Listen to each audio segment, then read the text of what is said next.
Roblox Rants. If you've been on Roblox for a few years, that phrase probably rings a bell. Maybe you've seen them on TikTok, maybe on YouTube. Either way, they're everywhere. They mean something.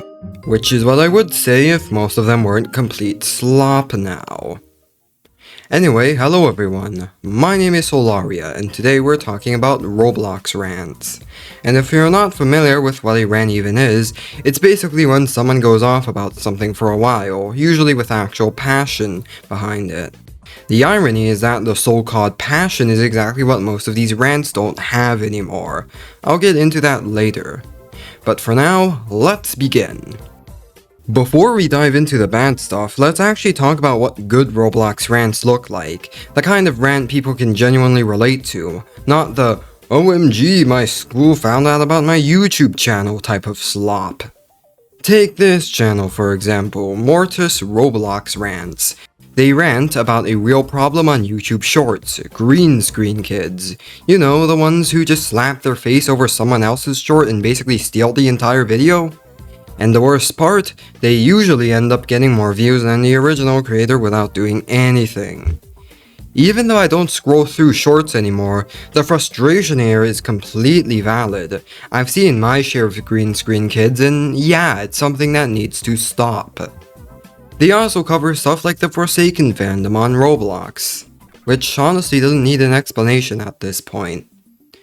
But that's the whole point I'm trying to make here.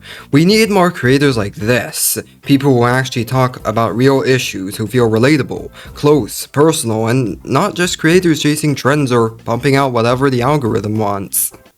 Correct me if I'm wrong, but I've heard a lot about this channel called Rants.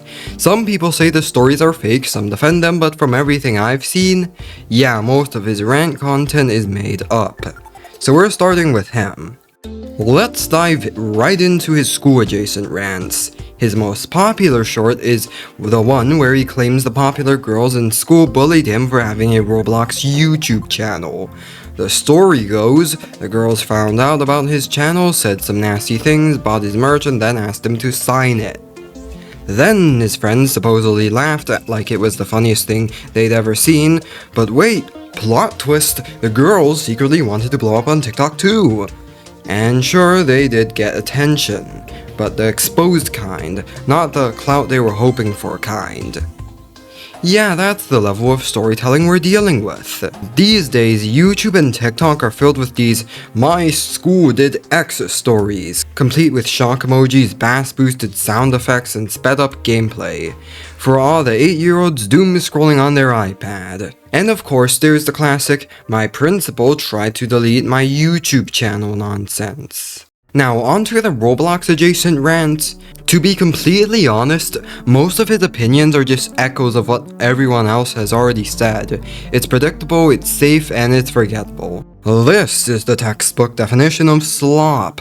The editing is flashy, fast gameplay, clean text, emojis flying everywhere, dramatic sound effects, but there's so little actual personality behind it that the whole thing just blends together. You don't build a loyal fanbase by repeating popular takes and reusing the exact same format over and over. And as much as I'd love to keep digging into rants, I think the point here is pretty clear by now. We don't need to go any further. TikTok rants are, if not worse, at least on the same level.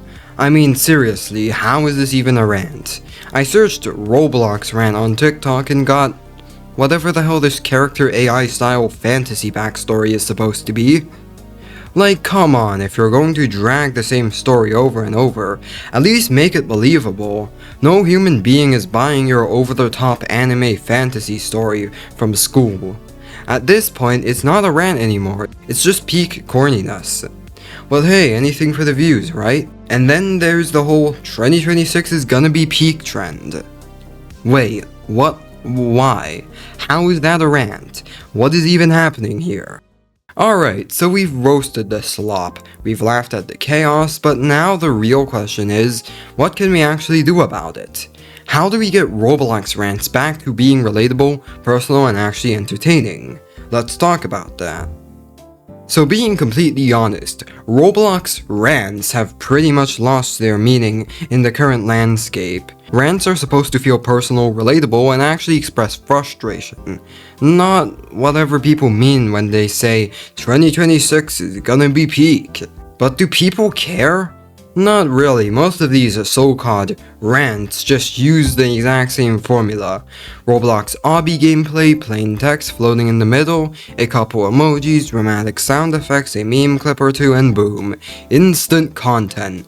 Nothing real, nothing personal, nothing memorable. But here's the thing, the good stuff still exists.